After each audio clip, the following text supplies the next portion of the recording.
จันทิมะเรื่องเกิดขึ้นที่พระวิหารใหญ่เชตวัน กรุงสาวัตถีใหญ่สมัยนั้นเทพบุตรจันทิมาถึงคับขันถูกอสุรินพลันเข้าจับตัวอับแสงดำครั้งนั้นจันทิมะระลึกถึงพระจอมธรรมกล่าวคาถานี้ย้ำว่าข้าแต่พระมุนีผู้แกล้วกล้ารอบคอบขอความนอบน้อมจงมีแด่พระองค์ผู้ที่พ้นจากกิเลสทั้งปวงข้าพระองค์ตกอับ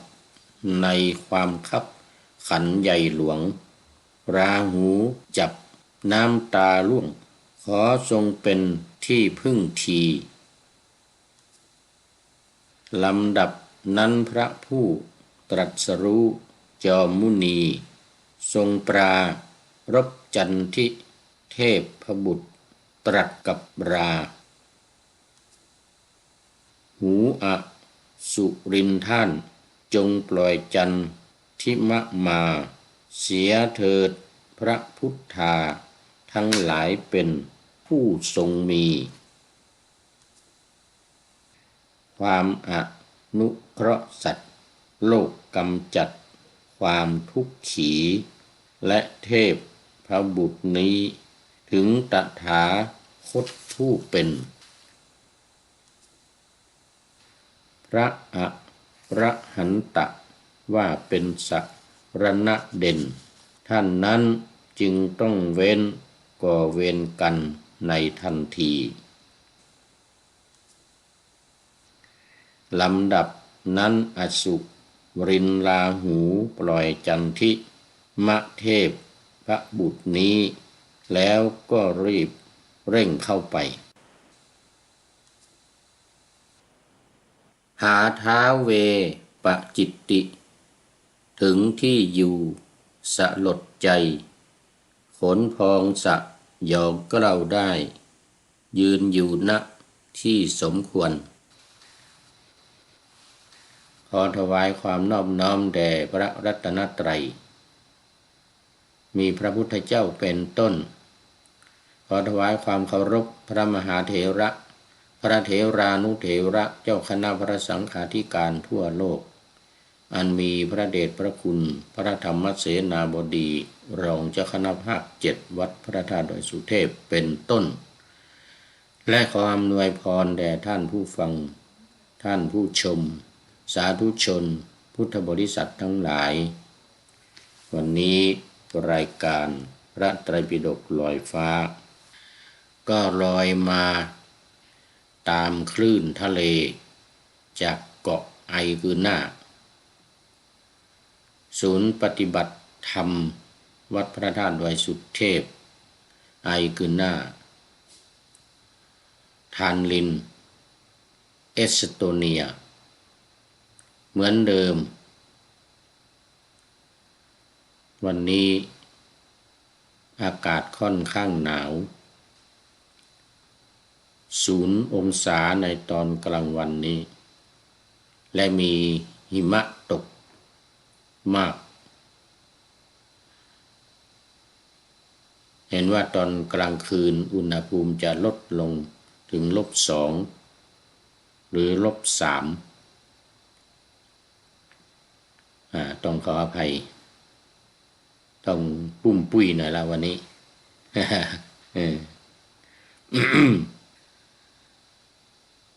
สำหรับวันนี้ธรรมะในพระไตรปิฎกก็มาถึงสูตรที่9ชื่อว่าจันทิมสูตรว่าด้วยจันทิมะเทพพบุตรยังอยู่ในปฐมวรรคหมวดที่1เทวปุตตสังยุตสขาตวรรค สังยุตตนิกายพระสุตตันตปิฎกเล่มที่15ข้อที่90แล้วก็มาถึงหน้าที่96สำหรับวันนี้ก็น่าจะได้สัก2สูตรเพราะว่าเป็นสูตรที่ไม่ยาวตามที่ได้ปาหน้าธรรมาสไว้9จันทิ9จันทิมะสูตรเทพพบุตรจันทิมะเรื่องเกิดขึ้นที่พระมหาวิหารเชตวันกรุงสาวัตถีใหญ่สมัยเทพพบุตรจันทิมาถึงคับขันถูกอสุรินทพลันเข้าจับตัวอับแสงดำครั้งนั้นจันทิมะระลึกถึงพระจอมทันพระจอมธรรมกล่าวคาถานี้ย้ำว่าข้าแต่พระมุนีผู้แกล้วกล้ารอบคอบขอความนอบน้อมจงมีแด่พระองค์ผู้ที่พ้นจากกิเลสทั้งปวงข้าพระองค์ตกอับมีความคับขันใหญ่หลวงราหูจับน้ำตาร่วงขอทรงเป็นที่พึ่งทีลำดับนั้นพระผู้ตรัสรู้จอมมุนีทรงปรารภจันทิเทพพบุตรตรัสกับราหูอสุรินท่านจงปล่อยจันทิมะมาเสียเถิดพระพุทธาทั้งหลายเป็นผู้ทรงมีความอนุเคราะห์สัตว์โลกกำจัดความทุกข์ขีและเทพพบุตรนี้ถึงตถาคตผู้เป็นพระอรหันตะว่าเป็นสักรณะเด่นท่านนั้นจึงต้องเว้นก่อเวรกันในทันทีลำดับนั้นอสุรินทราหูปล่อยจันทิมะเทพพบุตรนี้แล้วก็เร่งรีบเข้าไปหาท้าวเวปจิตติถึงที่อยู่สลดใจขนพองสยองกล้าวได้ยืนอยู่ณที่สมควรนี่ก็เป็นใจความในเบื้องต้นคือเทพพบุตรชื่อจันทิมะได้เข้าไปกราบทูลพระพุทธเจ้าถูกอสุรินทราหูเข้าจับตัวไว้ครั้งนั้นจันทิมะเทพพบุตรระลึกถึงพระผู้มีพระภาคได้กล่าวคาถานี้ในเวลานั้นว่าข้าแต่พระพุทธเจ้าผู้แกล้วกล้าขอความนอบน้อมจงมีแด่พระองค์พระองค์เป็นผู้หลุดพ้นแล้วจากกิเลสทั้งปวงข้าพระองค์ตกอยู่ในภาวะคับขันขอพระองค์จงเป็นสรณะแก่ข้าพระองค์ด้วยเถิด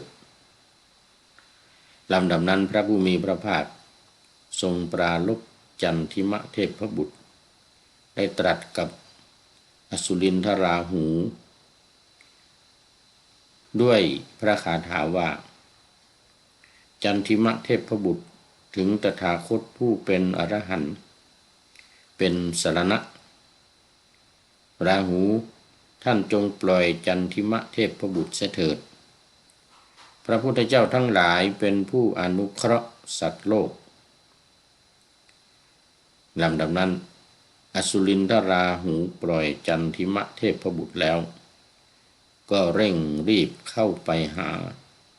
ท้าวเวปจิตติจอมอสูรถึงที่อยู่เป็นผู้เศร้าสลดใจเกิดขนลุกขนพองสยองกล้าวได้ยืนอยู่ณที่สมควรท้าวเวปจิตติจอมอสูรได้กล่าวกับอสุรินทราหูผู้ยืนอยู่หน้าที่สมควรด้วยคาถาว่าราหูทำไมท่านจึงรีบปล่อยจันทิมะเทพบุตรเสียเล่าทำไมท่านจึงเศร้าสลดใจมายืนกลัวอยู่เล่าอสุรินทราหูกล่าวว่าข้าพเจ้าถูกขับด้วยคาถาของพระพุทธเจ้าหากข้าพเจ้าไม่ปล่อยจันทิมะเทพบุตรศีรษะของข้าพเจ้าพึงแตก7 เสียงมีชีวิตอยู่ก็ไม่ได้รับความสุขเลยอันนี้ก็ เป็นเรื่องราวที่เกิดขึ้นในระหว่างเทวดาที่เทวดาในชั้นนิมมานรดีอสูรนี่อยู่ในชั้นปรนิมมิตวสวัสดีเป็นเทพที่ไม่ถูกกันกับเทวดาและเทพชั้นอื่นๆจะว่าไปก็เป็นเทพที่เหี้ยมโหดหน่อยเทพอสูรนี้คอยจะรังแกจะทำลายคนอื่นเช่นเวลาเขาทำกิจกรรมอะไรก็ชอบไปทำลายกิจกรรมนั้นๆแต่ว่าอสุรินทราหูนี้เข้าไปจับตัวของจันทิมะเทพบุตรจันทิมะเทพบุตรนี้ซึ่งเป็นผู้ที่มีความเคารพนอบน้อมถึงพระรัตนตรัยคือพระพุทธพระธรรมพระสงฆ์ว่าเป็นที่พึ่งเป็นสรณะพอถึงเวลาคับขันมาเนี่ยก็ระลึกถึงพระพุทธเจ้าระลึกถึงพระธรรมระลึกถึงพระสงฆ์ดังนั้นจึงได้ไปกราบทูลพระพุทธเจ้าโดยการกล่าวขอร้องพระพุทธเจ้าเพื่อให้ช่วยเหลือในการที่ตัวเองถูกจับก็มาพูดถึงเรื่องของการจับตัวเทพบุตรหรือเทวดานี่ก็ต้องโยงมาถึงเรื่องของโลกมืดที่เราเห็นกัน ในแต่ละปีบางทีก็นานมีทีหนึ่งราหูอมจันทร์คือมันจะมีราหูนี่เป็นดาวเคราะห์ดวงหนึ่งเป็นเทวดาที่อับแสงเป็นเทวดาที่อับแสงไม่มีแสงในตัวมีความมืดอยู่ในตัว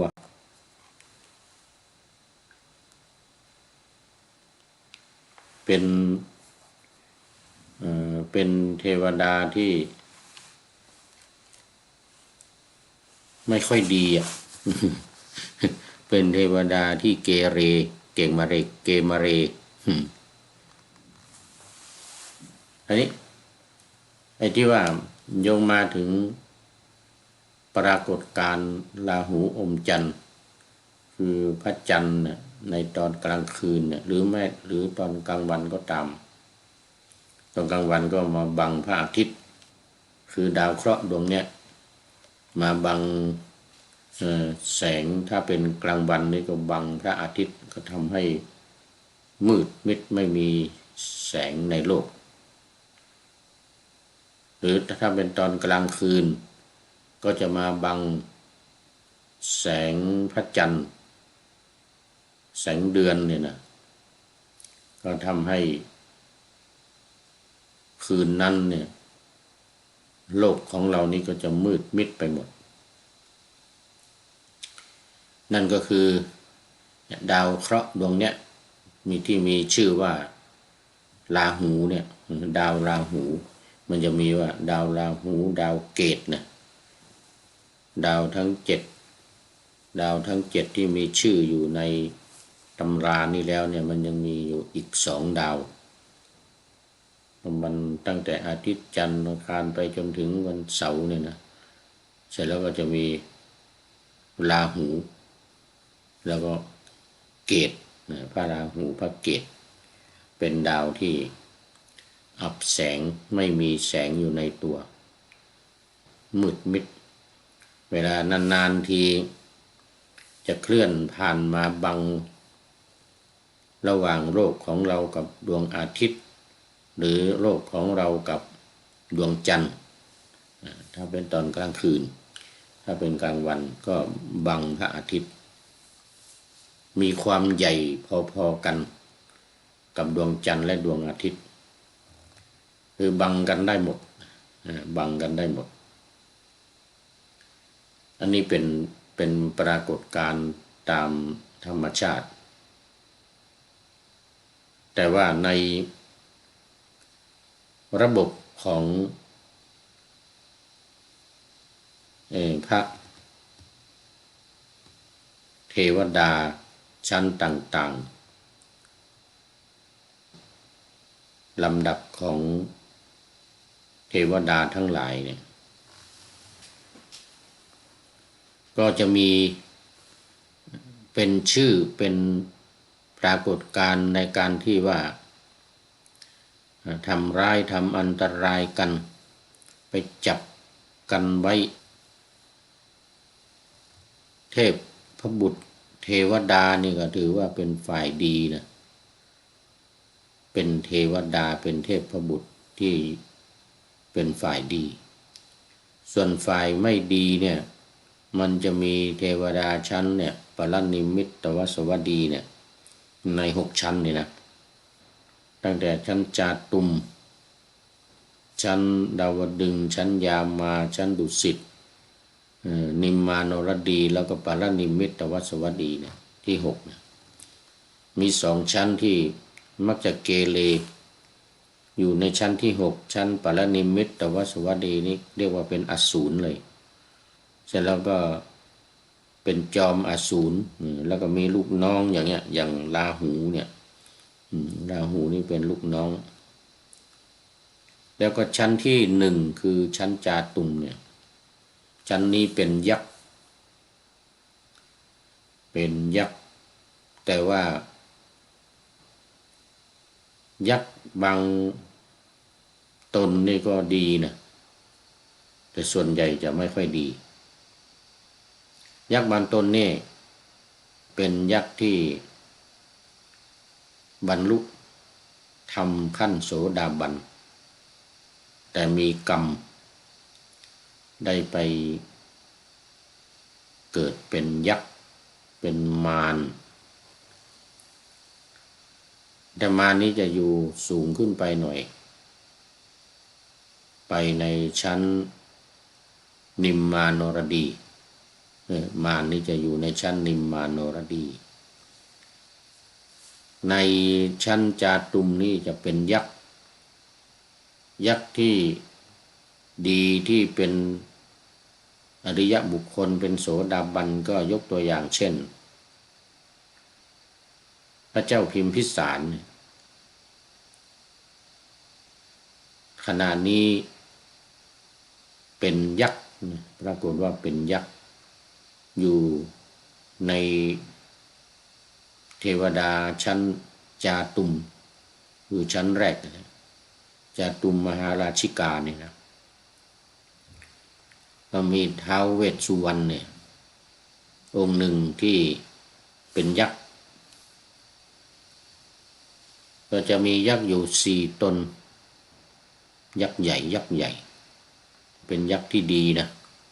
คอยคุ้มครองโลกตามประวัติบอกว่าอยู่4 ทิศมีท้าวเวสสุวรรณท้าวทัตตลักษณ์และอีก2 ท้าวลืมชื่อไปเหล่านี้เป็นยักษ์ที่อยู่ในสวรรค์ชั้นจาตุมมหาราชิกาเหมือนกับพระเจ้าพิมพิสารตามที่ปรากฏในพระไตรปิฎกอยู่ในทีฆนิกายก็ว่าเป็นยักษ์แต่ว่าเป็นยักษ์ที่ได้ตอนที่เป็นคนตอนที่เป็นพระเจ้าพิมพิสารเนี่ยก็ได้บรรลุธรรมขั้นโสดาบันแล้วคือโสดาบันเนี่ยยังมีกิเลสราคะโทสะโมหะอยู่เต็มที่นะยังไม่ลดลงถ้าไปสกทาคามีจึงจะมีราคะโทสะโมหะนี้เบาบางลงแต่ถ้าอยู่ในระดับโสดาบันเนี่ยก็ยังมีกิเลสอยู่เต็มที่เพียงแต่ว่าละสังโยชน์3 ประการเบื้องต้นได้คือสกายทิฏฐิความเห็นว่าเป็นตัวเป็นตนเนี่ยนะ2วิจิกิจฉาคือความลังเลสงสัย3ศีลพัตตปรมาสส์คือการปฏิบัติผิดเคร่งครัดทำตัวเองให้ลำบากไม่อยู่ในทางสายกลางไม่อยู่ในมัชฌิมาปฏิปทาเหล่านี้ถึงละกิเลส3 อย่างนี้ได้แล้วก็เป็นผู้ที่มีศีลบริสุทธิ์ศีล 5นี้บริสุทธิ์ศีล 8ก็ได้เป็นบางครั้งอุบาสกอุบาสิกาที่เป็นโสดาบันเนี่ยถือศีล 8เนี่ยเป็นบางครั้งแต่ศีล 5นี้แน่นอนมั่นคงไม่หวั่นไหวไม่เปลี่ยนแปลงไม่ด่างไม่พร้อยแล้วก็ยังมีคุณสมบัติอีกหลายอย่างคุณธรรมที่สูงอยู่อีกหลายอย่างแต่เรื่องของกิเลสราคะโทสะโมหะหรือโลภะโทสะโมหะเนี่ยก็ยังมีอยู่เต็มที่มีอยู่เหมือนเดิมเต็มที่เพราะฉะนั้นที่กล่าวว่าพระโสดาบันเป็นถึงพระโสดาบันแล้วยังไปเป็นยักษ์เนี่ยก็เพราะเหตุนี้เพราะว่ายังมีกิเลส ทำ ทำบาปทำกรรมอยู่มากทำบาปทำกรรมอยู่มากเป็นบาปกรรมที่อยู่ในใจนะส่วนใหญ่เป็นบาปกรรมที่อยู่ในใจคือมีบาปกรรมเวรกรรมเก่าที่ได้ทำมาในชาติก่อนปางก่อนตอนที่ยังไม่ได้บรรลุเป็นโสดาบันพอมา บรรลุโสดาบันแล้วเวรกรรมเก่าที่ได้ทำไว้กรรมอาจจะเป็นกรรมหนักปาณาติบาตอทินนาทานหรือไม่ก็กาเมสุมิจฉาจารเนี่ยศีลห้าเนี่ยไม่บริสุทธิ์มาก่อนแต่พอมาบรรลุเป็นโสดาบันก็จะเป็นผู้ที่บริสุทธิ์ศีลห้านี่ไม่ผิดเลยศีลห้าศีลแปดนี่สบายมากดังนั้นก็ไปเวลาไปเกิดเนี่ยบางทีก็ไปเทวดาชั้นสูงส่วนใหญ่ผู้หญิงนี่จะไปชั้นดาวดึงส์ไปชั้นดาวดึงส์เพราะว่ามีเทวดาอยู่มากชั้นดาวดึงส์แต่ถ้าผู้ชายเนี่ยเกเรเสเพลนี่ก็มักจะไปโน่นแหละปรนิมิตตวสวัสดีก็เป็นอสูรเป็นเทวดาเกเรไม่ค่อยดีไปทำลายคนอื่นรบกวนคนอื่นส่วนคนทันนี่ก็จะอยู่ในชั้นนิมมานรดีนิมมานรดี มารก็อยู่ในชั้นนิมมานรดีและอยู่ในชั้นจาตุมมารนี่จะไปทั่วมารนี่นะจะคอยรังควานคอยคนอื่นแต่ดีกว่าชั้นดีกว่าชั้นปรนิมิตตวสวัสดีคือพวกอสูรหน่อยอสูรนี่ไม่ได้เรื่องเลยคอยจะรบกวนทำร้ายทำอันตรายคนอื่นชั้นอื่นโดยเฉพาะเทวดาเทพบุตรอสูรนี่จะคอยรบกวนอยู่เลยแม้แต่พระอินทร์นี่ก็อยู่ในระดับเทวดานะอยู่ในชั้นดาวดึงส์แต่ว่าเป็นจอมเป็นหัวหน้าก็มักจะถูกอสูรเนี่ยคอยรังควานคอยทำลายแต่ตามประวัติก็จะสู้ไม่ค่อยได้หรอกสู้เทวดาเทพบุตรสู้พระอินทร์ไม่ได้บางครั้งนะบางครั้ง ดังนั้นในเรื่องของเทพบุตรจันทิมะเทพบุตรนี้สู้อสูรไม่ได้สู้ราหูไม่ได้ต้องไปพึ่งพระพุทธเจ้าไปขอพระพุทธเจ้าช่วยด้วยอานุภาพของพระพุทธเจ้าสามารถช่วยเทพบุตรเทพธิดาทั้งหลายได้คุ้มครองได้อย่างจันทิมาเทพบุตรนี้ก็เป็นเทพบุตรที่ถึงพระรัตนตรัยคือพระพุทธพระธรรมพระสงฆ์ว่าเป็นที่พึ่งอันประเสริฐใกล้ที่จะเป็นโสดาบันปฏิบัติไปอีกไม่นานก็จะได้บรรลุเป็นพระโสดาบันแต่ว่าตอนนี้ยังอยู่ในระดับเพียงแค่ว่า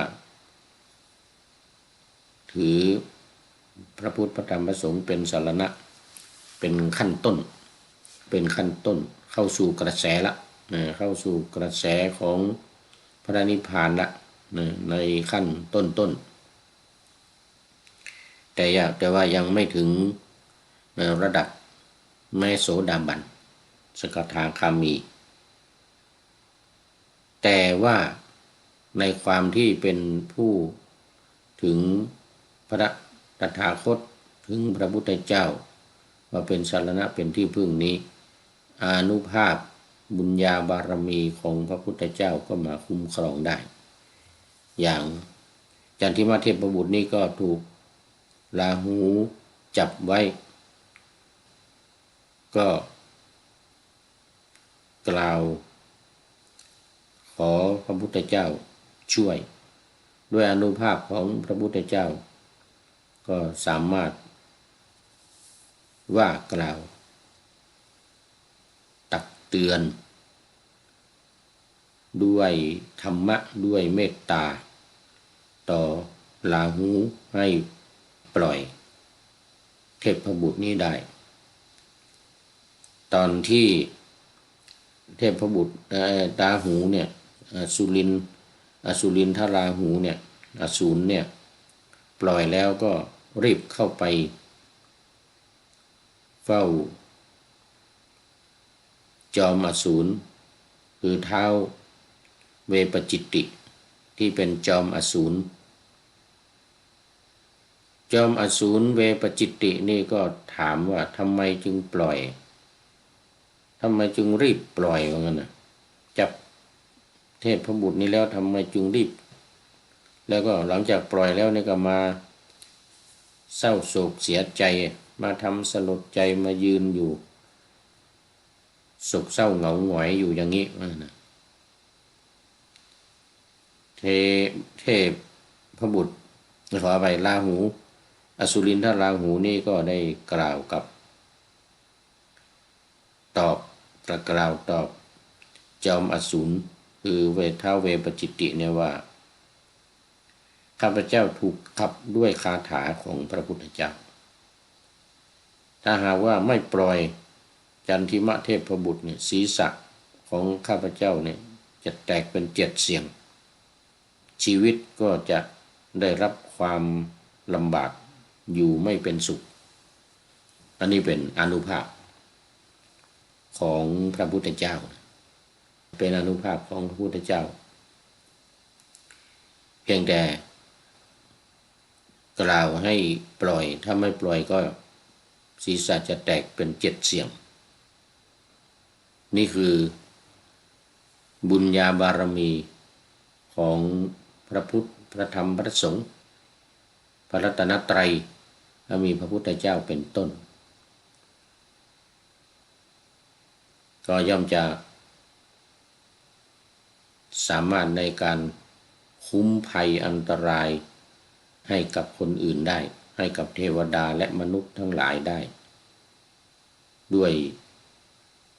บารมีที่ได้สร้างสมมาอันนี้ก็เป็นเรื่องราวที่เกี่ยวกับบุญญาบารมีอย่างพระพุทธเจ้าเนี่ยได้สร้างสมบุญญาบารมีมาเป็นอเนกอนันต์สามารถในการที่จะแสดงปาฏิหาริย์อะไรต่างๆได้ช่วยเหลือคนอื่นได้ช่วยเหลือตัวเองได้อย่างคราวที่พระเทวทัตปล่อยช้างนาลาคิรีมาอย่างนี้นายขมังธนูมาจะยิงพระองค์อย่างนี้ด้วยเมตตาธรรมบุญญาบารมีที่สร้างสมมาเนี่ยก็สามารถทำให้บุคคลเหล่านั้นทั้งมนุษย์และเทวดาเนี่ยยอมตามได้และพระเดชที่มีอยู่เนี่ยถ้าใครไม่ยอมตามก็จะสามารถทำให้ศีรษะนี่แตกเป็น7 เสียงได้อันนี้เป็นเรียกว่า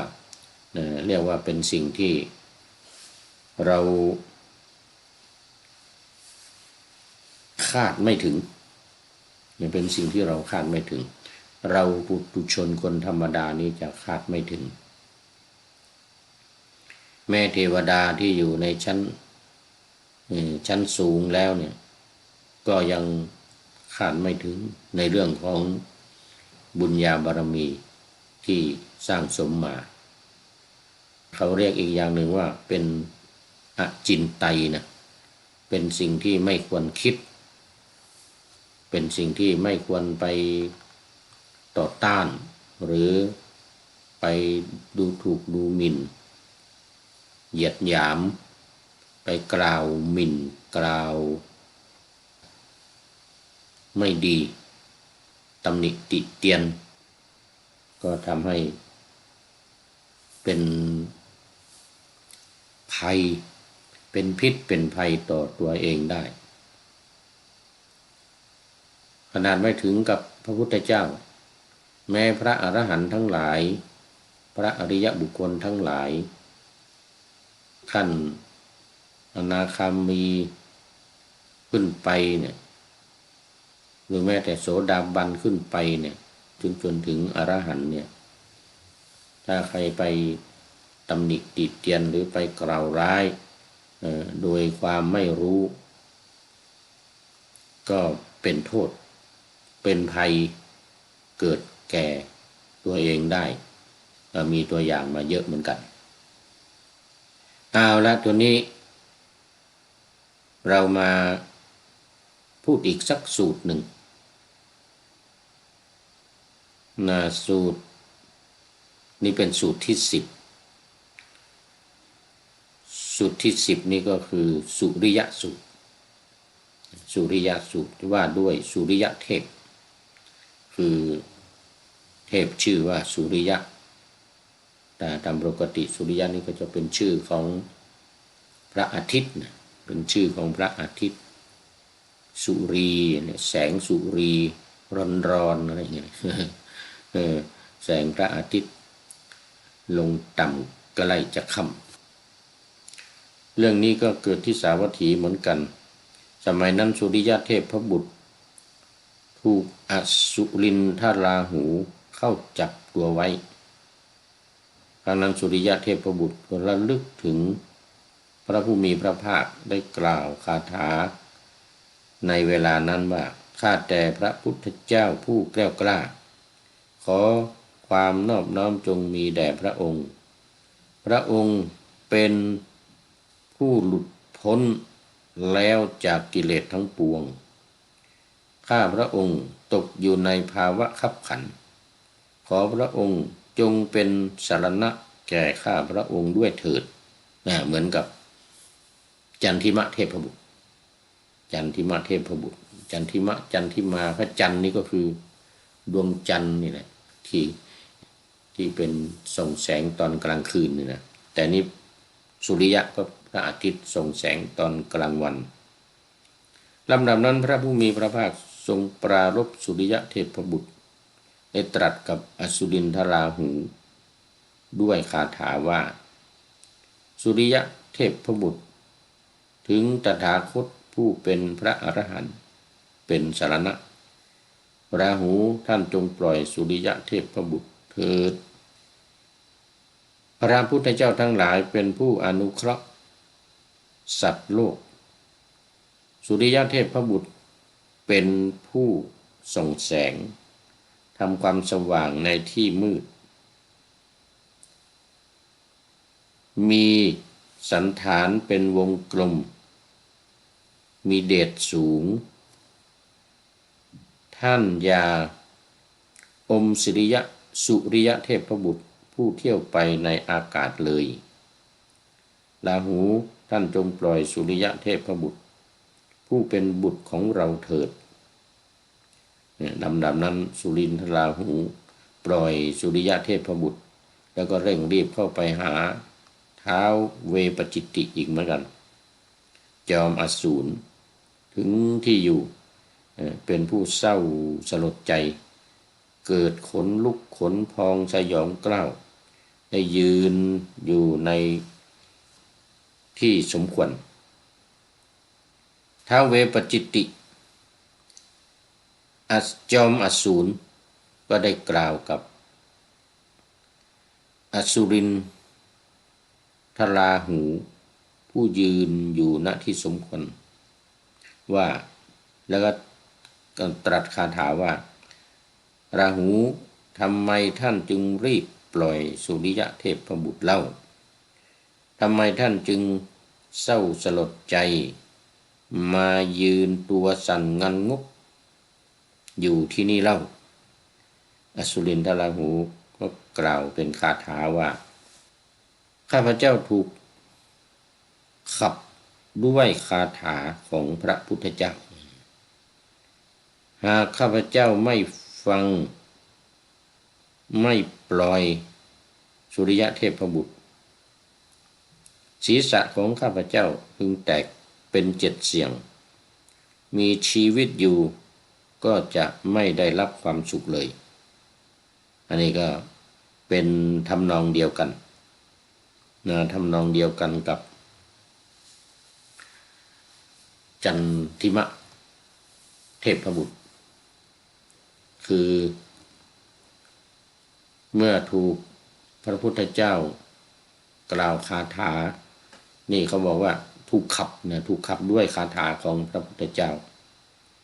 โดยพระพุทธเจ้าก็ตรัสว่าเทพสุริยะเทพบุตรเนี่ยถึงพระตถาคตเป็นสรณะเป็นที่พึ่งแล้วก็สุริยะเทพบุตรเนี่ยเป็นผู้ส่องแสงทำความสว่างในที่มืดในตอนกลางวันอย่างโลกของเรานี่เป็นดาวเคราะห์เนี่ยที่ไม่มีแสงจะต้องพึ่งพาอาศัยดวงอาทิตย์แสงของพระอาทิตย์สาดส่องเข้ามาในตอนกลางวันในตอนกลางคืนก็อาศัยแสงของดวงจันทร์หรือจันทร์ที่มาที่ว่าเนี่ยพระองค์ตรัสว่าสุริยะเทพบุตรผู้เที่ยวไปในอากาศก็คือพระอาทิตย์ที่ล่องลอยอยู่ในโลกอยู่นอกโลกแต่ส่องแสงเข้ามาในโลกอยู่ในบรรยากาศอยู่ในชั้นบรรยากาศนอกโลกของเรานี้โลกของเรานี้ซึ่งเป็นดาวเคราะห์ดวงหนึ่งไม่มีแสงอยู่ในตัวก็บอกว่าดาวสุริยะเทพบุตรเนี่ยเป็นผู้ส่องแสงมีสันฐานเป็นวงกลมมีเดชสูงคือมีความร้อนมากมีความร้อนยิ่งกว่าจันทิมาหรือพระจันทร์ในขนาดพระอาทิตย์สุริยะเทพบุตรเนี่ยมีแสงมากเดชมากเนี่ยอสุรินทราหู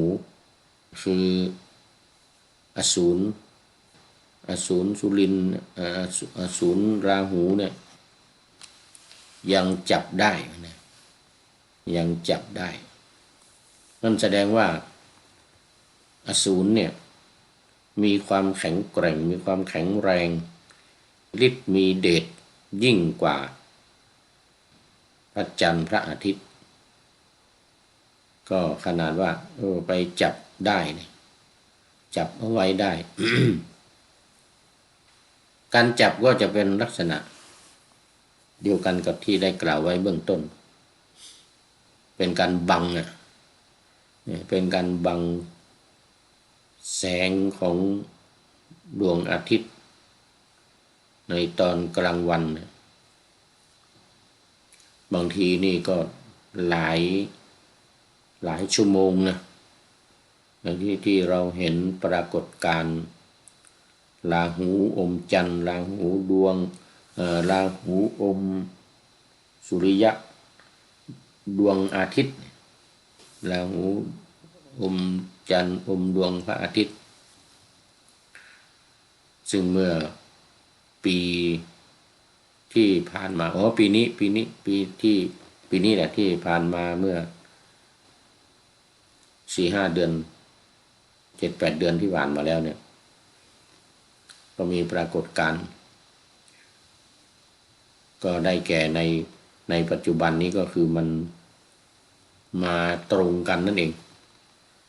มาตรงอยู่ระหว่างดวงอาทิตย์กับโลกของเราระหว่างดวงอาทิตย์กับโลกของเราอสุรินทราหูนี่มันมีความใหญ่เท่ากับดวงจันทร์ดวงอาทิตย์มันจึงบังได้มันจึงทำให้พระอาทิตย์เนี่ยส่องแสงเข้ามาในโลกเราไม่ได้กลางคืนดวงจันทร์นี่ก็ไม่สามารถที่จะส่องแสงเข้ามาในโลกของเราได้ดังนั้นในเรื่องนี้หนึ่งเป็นปรากฏการณ์ธรรมชาติเราเห็นอยู่ในปัจจุบันโลกปัจจุบันที่นักวิทยาศาสตร์สามารถรู้ล่วงหน้าได้แล้วก็ประกาศให้คนทั้งหลายในโลกได้ทราบล่วงหน้าว่าวันนั้นวันที่นั้นอาทิตย์นั้นเวลานั้นถึงเวลานั้นราหูจะอมจันทร์ราหูจะอมดวงอาทิตย์ก็คือปรากฏการณ์นี้คือมันมาบังนั่นเองมันมาบังดวงจันทร์มาบังดวงอาทิตย์ให้มืดมิดไม่มีแสงในโลกของเรา แต่โบราณที่เราได้ทราบกันมาเนี่ยอันนั้นมันเป็นตำนานมันเป็นตำนานก็จะมีการพอมีตอนไม่ว่าจะกลางคืนหรือกลางวันเขามีราหูอมจันทร์หรืออมดวงอาทิตย์เนี่ยก็จะพากันตีเกราะเคาะกลอง สมัยเป็นเด็กนี่จะเป็นอย่างนั้น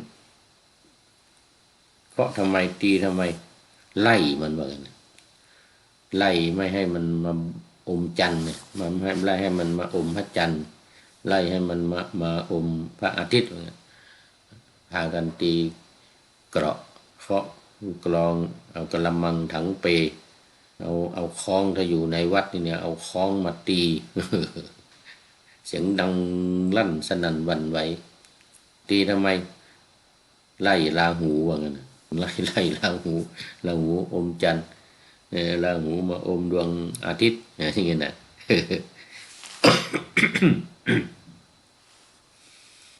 อันนี้ก็ ปัจจุบันเป็นปรากฏการณ์ตามธรรมชาติแต่ในอดีต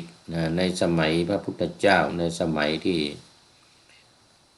มีฤทธิ์มีเดชแสดงฤทธิ์แสดงเดชกันได้เนี่ยก็จะมีการเนี่ยมายึดอย่างเงี้ยก็จะมีการมายึดอย่างนี้เช่นอย่างสมัยที่พระพุทธเจ้าตอนเป็นราชกุมารที่นั่งเข้าฌานสมาบัติใต้ต้นว่าขณะที่พระราชบิดาประกอบพิธีแรกนาขวัญสมัยนั้นดวงอาทิตย์ก็มาไม่เคลื่อนดวงอาทิตย์ไม่เคลื่อนไม่คล้อยไปทั้งที่ว่าตะวันบ่ายไปแล้วเนี่ยเวลามันบ่ายไปแล้วเนี่ยบ่าย2 โมงบ่าย3 โมงบ่าย4 โมงแล้วเนี่ยปกติพระอาทิตย์นี่ก็จะต้องเลื่อนไปเงาของต้นไม้เนี่ยก็จะเลื่อนไปตามพระอาทิตย์นั้นถ้าตรงอยู่ตรงข้างบนเนี่ยเงาของต้นไม้ก็จะเป็นพุ่มอยู่ปกคลุมต้นไม้นั้นทีนี้พอดวงอาทิตย์เคลื่อนคล้อยไปเงาของต้นไม้นั้นก็จะขยับไปออกไปขยับออกไปอยู่คนละข้างกับดวงอาทิตย์แต่ว่าขณะที่ เจ้าชายราหุลกุมารกำลังนั่งทำสมาธิภาวนาและเข้าฌานอยู่เนี่ยปรากฏว่าดวงอาทิตย์ไม่ไปไม่เคลื่อนอยู่เหมือนเดิมอยู่ข้างบนเหมือนเดิมโดยอานุภาพของเจ้าชายสิทธัตถะที่จะมาเป็นพระพุทธเจ้าเนี่ย ก็ทำให้พระอาทิตย์นี่ไม่เคลื่อนไปหยุดอยู่กับที่ทำให้เงาของต้นไม้ใบไม้ที่อยู่ข้างบนเนี่ยไม่เคลื่อนไปเพราะว่าถ้าเคลื่อนไปดวงอาทิตย์เคลื่อนไปเงาก็จะออกจากต้นไม้พระราชกุมารสิทธัตถะก็จะร้อนก็จะถูกแสงอาทิตย์ล้วงลอดเข้ามาใต้ต้นไม้นั้นใต้ต้นว่านั้นก็ทำอัศจรรย์ให้เกิดขึ้นกับคนทั้งหลายพระเจ้าสุโธทนะพระราชบิดาถึงกับกราบเลยเป็นครั้งที่สองเหมือนกันนะครั้งที่สองครั้งแรกตอนที่เป็นราชกุมารตอนที่ตั้งชื่อตอนที่ขนานพระนามที่เข้ามามีชื่ออยู่สองชื่ออย่างว่า ก็มีชื่อว่าสิทธัตถะ คือผู้ที่จะประสบความสำเร็จเป็นศาสดาเอกของโลกหรือไม่ก็ถ้าอยู่ครอง ครองราชสมบัติเนี่ยก็จะเป็นพระเจ้าจักรพรรดิอยู่ครองเป็นพระเจ้าจักรพรรดิด้วยอานุภาพนี้ก็ทำให้พระเจ้าสุโธทนะเนี่ยเห็นความสดใสแสงสว่างของราชกุมารเพราะว่าตั้งชื่ออีกชื่อหนึ่งนะนอกจากสิทธัตถะแล้วมีอีกชื่อหนึ่งชื่อว่าอังคีรส ชื่ออังคีรสเนี่ยเพราะว่ามีผิวพรรณสดใสเปล่งปลั่งเหมือนทองคำสดใสเปล่งปลั่งเหมือนทองคำเลยดังนั้นจึงด้วยอานุภาพด้วยความอัศจรรย์อันนี้จึงเมื่อพระเจ้าสุโธทนะกราบเป็นครั้งที่หนึ่งครั้งที่สองนี้ก็มาเห็นอัศจรรย์ที่ว่าร่มของต้นไม้เนี่ยไม่ขยับเขยื้อนอยู่เป็นวงกลมคุ้มครองทำให้เจ้าชายสิทธัตถะนั่งสบายมีร่มบังอยู่มีพระอาทิตย์อยู่ข้างบนไม่เคลื่อนไปในข้างหน้าเงาก็อยู่เหมือนเดิมเงาของต้นไม้ก็อยู่เหมือนเดิมทำให้พระราชกุมารเนี่ยมีความร่มเย็นไม่ร้อนด้วยอานุภาพการเข้าฌานสมาบัติอันนี้ก็เป็นเรื่องของอานุภาพของพระพุทธเจ้าครั้งที่สองแล้วก็มาครั้งที่สามตอนที่มากลับมากบิลพัสที่เหาะขึ้นไปบนอากาศสูงเท่าต้นตาลเท่าลำตาลเหาะกลับลงมา3 ครั้งอย่างเงี้ยนะพระเจ้าสุโธทนะก็จึงกราบอีกเป็นครั้งที่3นี่นะ ยอมรับในอิทธิปาฏิหาริย์อันนี้เป็นเรื่องของจินไตสิ่งที่ไม่ควรคิดเรื่องของบารมีของใครของมันที่ได้สร้างมาอานุภาพทั้งหลายเอาแล้ววันนี้เทพบุตร2 องค์ จันทิมากับสุริยะเทพบุตรก็ได้พึ่งพาอาศัยบุญญาบารมีของพระพุทธเจ้ารอดพ้นจากการถูกสุรินทราหุจับแล้วก็ปล่อยโดยถ้าไม่ปล่อยเนี่ยด้วยอานุภาพของพระพุทธเจ้าเนี่ยศีรษะของสุรินทราหูนี่ก็จะแตกเป็น7 เสียงอันนี้เป็นสิ่งที่เราคาดไม่ถึงเป็นสิ่งที่เราไม่ควรจะลบหลู่ดูหมิ่นว่าเป็นเรื่องที่ไม่จริงเป็นเรื่องที่ไม่น่าเป็นไปได้แต่เป็นเรื่องของ อานุภาพเป็นเรื่องของบุญญาบารมีที่ได้สั่งสมมาพระพุทธเจ้าผู้เป็นสัพพัญญูเป็นศาสดาเอกของโลก เอาละตอนนี้ก็ต้องขอนำรายการพระไตรปิฎกลอยฟ้า อาจารย์ท่านผู้ฟังไปก่อนจบพระสูตริยสูตรสูตรที่10วรรคที่1ก็จบคือปฐมวรรครวมพระสูตรในวรรคนี้ก็มีอยู่10สูตรสูตรแรกก็ปฐมกัสสปสูตรที่2ทุติยกัสสปสูตร3มาคสูตร ขออภัยเสียงไม่ค่อยดีวันนี้4มาคทสูตร5ธามริสูตร6กามทสูตร7ปัญจาลจันทสูตร8ตายนสูตร9จันทิมสูตรและ10ริยสูตรหมวดที่1วรรคที่1นี่ก็จบคือปฐมวรรคนี่จบต่อไปจะเป็นขึ้นวรรคที่2อนาถบิณฑิกวรรคว่าด้วยอนาถบิณฑิกะเทพบุตรอีกเหมือนกันเพราะว่าตอนนี้อยู่ในเทวบุตรสังยุต